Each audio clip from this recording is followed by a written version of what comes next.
Стамбуле убит предприниматель уйгурского происхождения Айркен Саймайте. Его имя фигурировало в громком расследовании радио «Свобода Азаттык» о возможном выводе из Кыргызстана $700 миллионов. Журналисты Азаттыка предполагают, Саймайте был связан с бывшим замглавой таможни Раимом Матраимовым. Пока это убийство обсуждается только в соцсетях. Ни власти Турции, ни власти Кыргызстана какой-либо реакции на происшествие не озвучивали. Нововведение от Министерства транспорта Таджикистана. Отныне любая организация, на балансе которой есть автомобиль, обязана покупать в Минтрансе путевые листы. Мы платим этим организациям для того, чтобы они делали какую-то полезную деятельность, полезную для нас, не для себя. Детей из полуразрушенной школы переселили в медпункт. Медиков в бывшие классы с обвалившимися потолками. Спасать детей и медиков власти Кыргызстана пока не торопятся. Вот теперь начнутся холода. Не знаем, что делать. Надо как-то топить. Каждый день на осмотр приводят детей, есть и новорожденные. В прямом эфире информационная программа «Настоящее время Азия». В бишкекской студии я, Шавкат Тургаев. Здравствуйте. В Турции убит Айркен Саймайте, бизнесмен, чье имя упоминается в расследовании кыргызской службы радио «Свобода Азаттык». В материале, который вышел полгода назад, журналисты Азаттыка утверждают, что именно через Саймайте из Кыргызстана выведена часть огромной суммы в $700 миллионов. Расследователи Азаттыка высказали предположение, что бизнесмен связан с бывшим замглавой таможни Раимом Матраимовым, персоной которого в стране ассоциируется с коррупцией. Джибек Бигалиева продолжит тему. Новость о том, что в самом центре Стамбула убили Айркена Саймайте, сегодня в топе читаемых. Бизнесмен, этнический уйгур, гражданин Китая, с недавних пор проживает в Турции. Казалось бы, с Кыргызстаном его ничего не связывает. По сообщению турецких таблоидов, на Саймайте напали 2 человека. Они расстреляли бизнесмена, когда тот сидел в кафе. Полицейские погнались за нападавшими, но остановить их так и не смогли. Раненого Айркена Саймайте сразу повезли в больницу, но по дороге от полученных ранений он скончался. Впервые об Айркене Саймайте в Кыргызстане заговорили после расследования Азаттыка. Его автор рассказал, как из страны несколько лет назад вывели сотни миллионов долларов. Следы по утверждению журналиста ведут к бывшему заместителю таможни Раиму Матраимову. Часть денег, это как минимум $250 миллионов, говорится в материале Азаттыка, были выведены за рубеж именно через Саймайте. Сами Матраимовы, это один из самых влиятельных и богатых кланов Кыргызстана, заявили, что никакого Саймайте не знают. Зато Финпол Кыргызстана подтвердил, что жена Айркена Саймайте в Уфулия Бумалияму переводила деньги в благотворительный фонд семьи Матраимовых. Расследование по мотивам громкого материала Азаттыка Финпол не может закончить до сих пор. Неизвестно, успели ли правоохранительные органы допросить Саймайте о выводе $700 миллионов. Если нет, то очевидно, что в этом деле теперь нет одного из главных свидетелей. Некоторые журналисты и политики по этому поводу выдвигают свои версии. Сначала труп в машине возле аэропорта. Его тоже связывают с Матраимовыми. Теперь этот Саймайте. Что это? Передел сфер влияния или сам Раим Матраимов заметает следы? Просто вопрос. В Турции убит гражданин Китая, которого назвали партнером Раенбека Матраимова. Кыргызстан уже начал главный экспорт. Нет, ни фасоли, ни органик, овощи и не милые войлочные тапки. Международного уровня заказные убийства. Ширин Айтматова, которая недавно создала антикоррупционную платформу, напоминает, что Раим Матраимов некоторое время назад ездил в Турцию и, по словам его брата, вроде как даже получил предложение возглавить одну из крупных турецких фирм. Пока это убийство обсуждается только в соцсетях. Ни власти Турции, ни власти Кыргызстана какой-либо реакции на происшествие не озвучивали.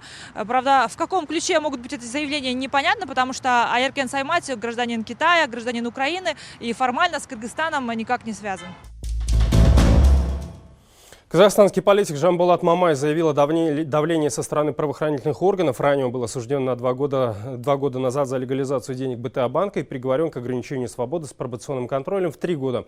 Однако после недавнего заявления о создании новой демократической партии к Мамаю резко возрос интерес со стороны спецведомств. Почему, Шалпан Разбеков расскажет подробнее. Повышенное внимание к личности Жамбулата Мамая специалисты службы пробации стали проявлять месяц назад. Именно тогда журналист впервые озвучил, что намерен создать в Казахстане новую демократическую партию. В начале ноября он уведомил правоохранительные органы о предстоящих встречах в регионах с единомышленниками. В ответ на это в пробационном ведомстве заявили, что теперь Мамаю необходимо отмечаться в службе не ежемесячно, как это было ранее, а еженедельно. Меня пригласили в службу пробации. Предложили пройти психологический тест, и сегодня мне сказали, что якобы я имею склонность повторному нарушению уголовного закона. В минувшую субботу чиновники пришли проверять Мамая в 2 часа дня. Хотя, согласно установленным правилам, состоящий на контроле в службе пробации обязан находиться по месту жительства или регистрации с 22:00 до 7 утра. Дома политика не застали, поэтому оставили повестку. В ней говорилось о необходимости явиться в службу пробации сегодня, в понедельник. В противном случае будет ставиться вопрос об отмене в отношении Мамая условного наказания. Стоит напомнить, Жамбулат Мамаев в 2017 году был приговорен к ограничению свободы, а не к условному сроку. То есть это все незаконно. То есть действия незаконные, документ незаконный, документ еще и неправильный, потому что там проведена информация, которой нет. Но это никакого отношения к соблюдению закона не имеет. Как я уже говорил, обязанности суд в приговоре на господина Мамая не возлагал, а никаких специальных обязанностей служба пробации, кроме тех, которые указаны в Уголовно-исполнительном кодексе, тоже устанавливать не может. Кроме этого, правозащитник в действиях инспектора пробационной службы видит и превышение полномочий, ведь повестку может выписать только следователь или судья. Старший инспектор службы пробации занялся тем, чем он заниматься не имеет права. Он начал выписывать повестку. Дело в том, что повестка – это процессуальный документ. Повестка выписывается для уведомления лица о явке к лицу, ведущему уголовный процесс, то есть к следователю или дознавателю, это раз. Ну и еще есть такое понятие, как судебная повестка, когда вас вызывает суд. Несмотря на это, Жамбулат Мамай все же явился в указанное время в правоохранительное ведомство. Поддержать журналиста пришли и его единомышленники. Интересно, что для беседы с Мамаем лично приехал руководитель пробационной службы по Алматинской области из Талдыкургана. Из Талдыкургана приехал начальник областной службы пробации, подполковник Ержигитов. Я спросил, почему меня проверяли в субботу. Я в течение 2 лет состою на учете в службе пробации, и за это время меня днем никогда не проверяли. После 10 вечера, да, проверяют, дома я или нет. А Ержигитов сказал, что, наверное, сотрудники проходили мимо вашего дома и решили проведать вас. Сказал, что я никакого закона не нарушал. В Комитете уголовно-исполнительной системы на вопрос, чем связано повышенное внимание к Жамбулату Мамаю, пояснить не смогли. Ответ на официальный запрос от нашего канала выглядел поверхностным. Согласно уголовно-исполнительному законодательству Республики Казахстан, осужденный должен соблюдать определенные обязанности пробационного контроля, в том числе являться в службу пробации в установленные дни для регистрации и проведения с ним воспитательной работы. Между тем, правозащитники и сторонники Жамбулата Мамая уже составили жалобу в надзорный орган на действия пробационной службы. Они намерены добиваться привлечения сотрудников пробации к дисциплинарной ответственности. Шолпан Орызбекова, Павел Энгельгард. В настоящее время Азия, Казахстан. И прямо сейчас Жамбулат Мамай с нами на связи по скайпу из Алматы. Жамбулат, здравствуйте. Вы считаете, что пробационная служба вас беспокоит только из-за вашего намерения создать новую политическую партию в Казахстане? Или есть какие-то другие причины? Я думаю, никаких законных оснований для того, чтобы привлекать меня к какой-то ответственности по линии службы пробации нет. Это связано именно с моей политической деятельностью. Другой причины я не вижу. А как вы думаете, власти видят опасность в вас, как в будущем политике, и сейчас вас пытаются просто не допустить к политической деятельности? В Казахстане любые формы ассоциации, любые формы объединения граждан, будь то это политическая партия, политическое движение, либо какие-то профсоюзы, они пресекаются на корню. То есть авторитарная система, авторитарный режим не хочет объединения граждан, тем более по каким-то политическим идеям, по политическим мотивам. Поэтому я думаю, что власть очень сильно опасается нашей активности и не хочет, чтобы мы смогли развить очень большую сеть политической партии, создать очень мощную политическую структуру. Именно с этим я связываю это данное преследование. Жамбулат, вы все-таки можете уточнить, вот чего конкретно боится власть? Вы говорите, что боится вашей активности, но вы только создаете, зачинаете вашу партию. Что дальше? То есть мы сейчас видим, что есть огромная поддержка со стороны граждан. В первую очередь мы съездили по 4 регионам, западным регионам Казахстана, по Мангистауской, Западно-Казахстанской, Атырауской и Актюбинской областях, получили там колоссальную поддержку. Здесь в Алматы каждый день к нам в офис приходят десятки человек, которые хотят вступить в ряды нашей партии. То есть в то время, когда в Казахстане нет ни одной оппозиционной политической партии, структуры, власть просто не хочет допустить, чтобы появилась на политическом небосклоне независимая политическая сила. Поэтому они опасаются и хотят вот сейчас на корню задавить все эти процессы. Жамбулат, каков может быть итог этого дела лично для вас? Самый пессимистичный и самый оптимистичный расклад. Расскажите, пожалуйста. Ну, я думаю, что самый пессимистичный это будет очередная посадка по политически надуманным причинам. Но я настроен оптимистично, мы готовы бороться до конца, мы готовы создавать политическую партию, если даже я буду изолирован по каким-то причинам и посажен по политическим мотивам в тюрьму. Мои соратники, единомышленники продолжат наше дело и в любом случае будут создавать в Казахстане новую политическую партию. Мы настроены по-боевому, мы настроены добиться успехов. Жамбулат, большое вам спасибо за интервью. Я желаю вам удачи, всего доброго и до свидания. Группировка «Исламское государство» взяла на себя ответственность за нападение на таджикистанскую погранзаставу Ишкобод. На информационном ресурсе ИГИЛ сообщается, что в результате атаки убиты 10 военнослужащих Таджикистана. Власти страны официально подтвердили гибель двоих: милиционера Бахрома Касимзоды и пограничника Изатулло Латифова. Однако, по информации источников таджикского бюро «Радио Свобода» Озоди, погибли не менее 6 человек. Это заместитель начальника заставы Диловар Толибов, пограничники Хафиз Хасанов, Ганиджон Давлат и рядовой Наимджон Саидалимов. В Таджикистане ввели путевые листы для автомобилей государственных и частных компаний, фирм и организаций. То есть все, кто занимается перевозкой товаров или пассажиров и вообще использует автотранспорт в работе, должны покупать путевку исключительно у Министерства транспорта. Иначе им грозит штраф. Зачем ввели эти путевые листы, выяснял наш корреспондент Анушерван Арипов. Никакой пользы столичные таксисты от путевок не видят. Возят пассажиров, как и прежде. Вот только с недавнего времени раз в неделю им нужно платить за недельную путевку 72 цента. А автоинспекция чаще останавливает на дорогах, чтобы проверить наличие документа. Это создает неудобства.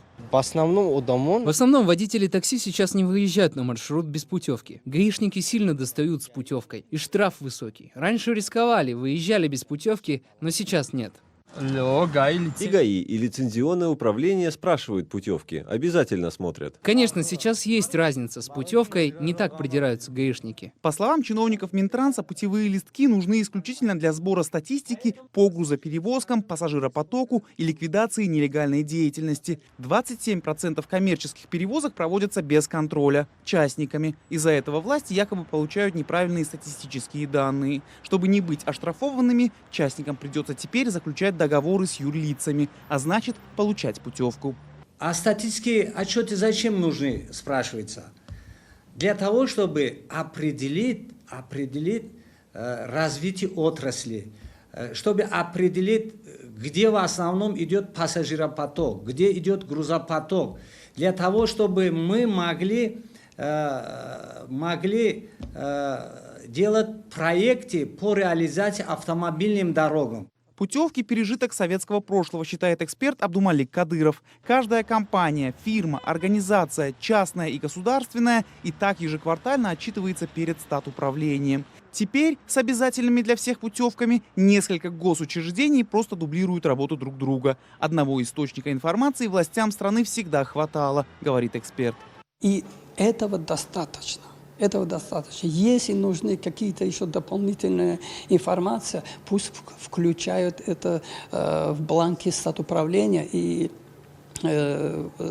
структуры, бизнес-структуры, они не будут много своего времени тратить на то, чтобы отчитываться еще перед дополнительным контролирующим органом. По словам Султанмурода Ахмедова, одного из авторов идеи о путевках, в последнее время в сети много говорили, что этот документ – еще один способ отъема денег у населения. Чиновник это категорически отрицает.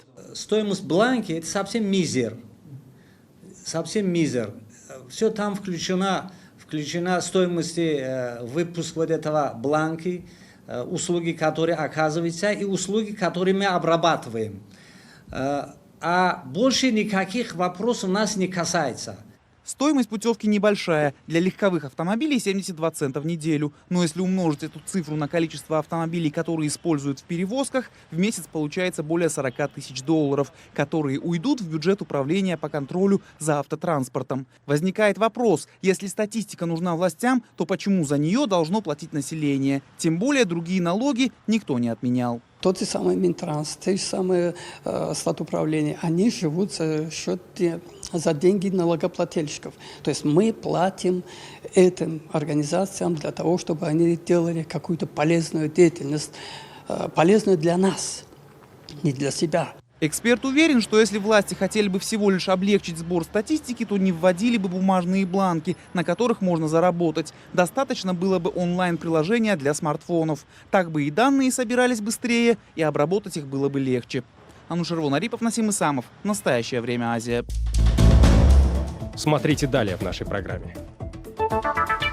Детей из полуразрушенной школы переселили в медпункт. Медиков в бывшие классы с обвалившимися потолками. Спасать детей и медиков власти Кыргызстана пока не торопятся. Вот теперь начнутся холода. Не знаем, что делать. Надо как-то топить. Каждый день на осмотр приводят детей, есть и новорожденные.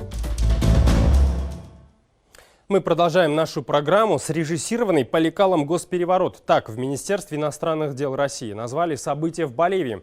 Президент страны Эва Моралес, находившийся у власти почти 14 лет, объявил о своей отставке. В стране пройдут внеочередные президентские выборы. С подробностями Ольга Жирносек.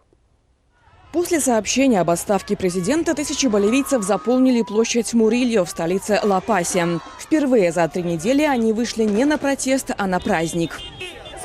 Да, мы смогли. Мы, в конце концов, избавились от диктатора. Я верю в то, что теперь мы свободны.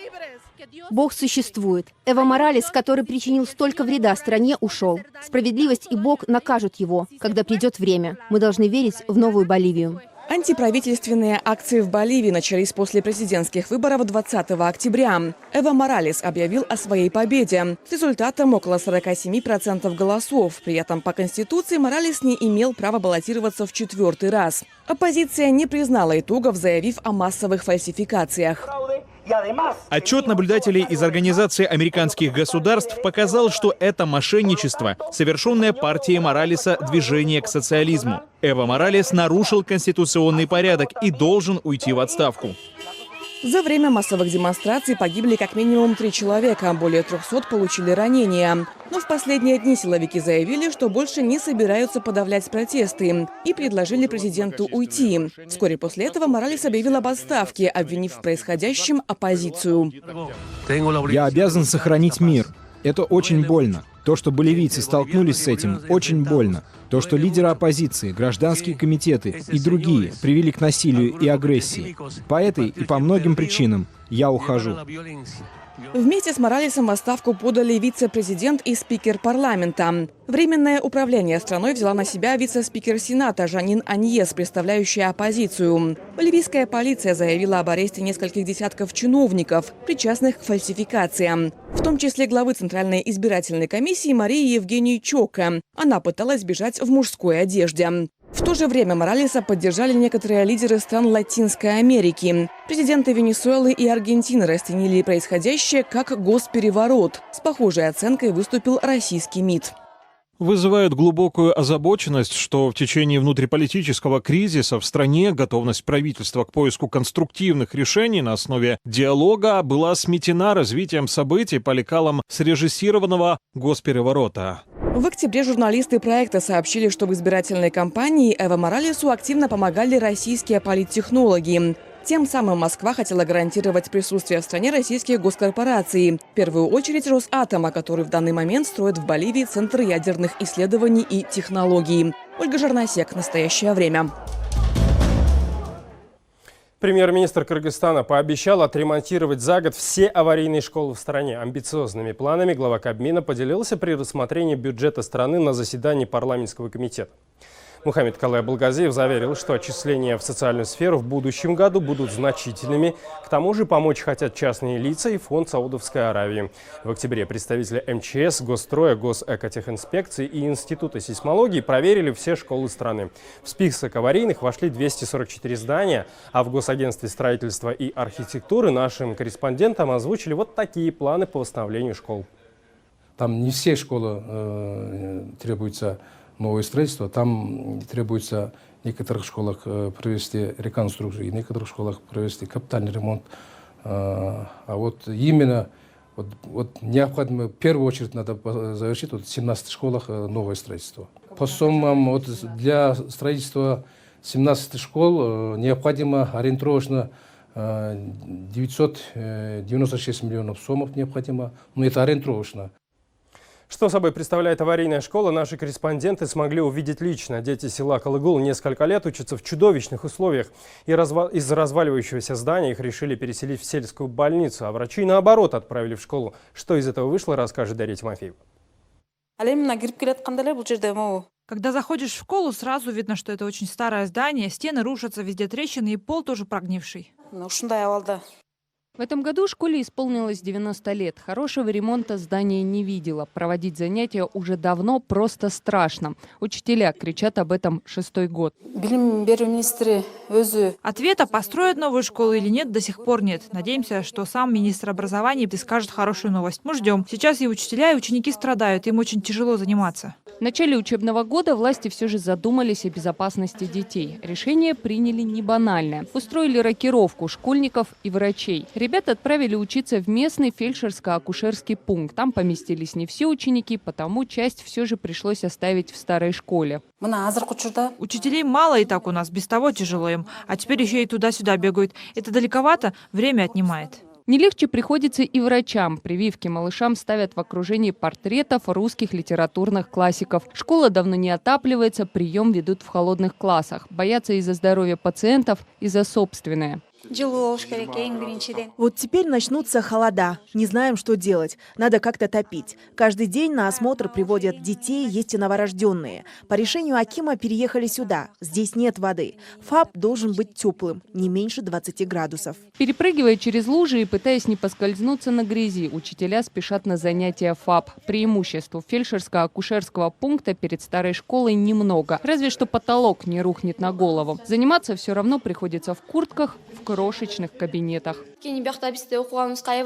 Здесь очень тесно, нам очень тяжело, неудобно. Чтобы принести воды, мы проходим через другие кабинеты, мешаем занятиям. В местном управлении образования заверяют, что проблему решат, но сроков осмотрительно не называют. Рассматриваем разные варианты. Мы со стороны Министерства образования поднимаем этот вопрос. Есть информация, что в ближайшее время начнется строительство новой школы. Всего в школе около 150 учеников, но с каждым годом становится меньше. Детей переводят в учебные заведения соседнего города. Родители хотят, чтобы дети учились, если не в роскошных условиях, то хотя бы в безопасных. Дарья Тимофеева, Давран Нагамбердиев, Самат Алышбаев. Настоящее время. Азия. Кыргызстан. Сегодня на нашем канале очередная серия проекта «Азия-360». Автор программы Адилет Бектурсунов побывал в кыргызстанском поселке Минкуш. Неподалеку от него расположено одно из самых крупных урановых хвостохранилищ страны. Но местные жители, несмотря на опасность для жизни, эти места покидать не торопятся. Жить по соседству с урановыми отходами. Почему ситуация может перерасти в катастрофу? Эта гора движется вниз. И что держит людей в урановом поселке? Из урана ведь нельзя уезжать. Те, которые переезжают, долго не живут. Минкуш – урановый край Кыргызстана. Смотрите на канале «Настоящее время». Я напомню, проект «Азия-360» вы сможете посмотреть сегодня на нашем канале в 22:30 по времени Бишкека и Нур-Султана и в 19:30 по московскому и киевскому времени. Не пропустите. Это были все новости, о которых мы хотели вам рассказать. Смотрите нас в социальных сетях, в эфире своих национальных телеканалов и в прямом эфире круглосуточного телеканала «Настоящее время» в Ютубе. Всего доброго, до встречи.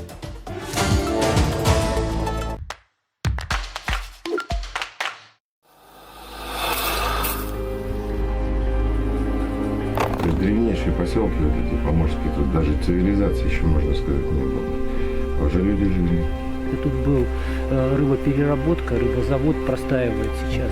То сейчас, благодаря туризму, вот китайцев много ездит. Местные завязаны вот именно на работу с туристами. Так вот ради моря здесь, честно говоря. Я вот сейчас иду купаться. Возможно ли нападение из Крыма на Херсонскую область?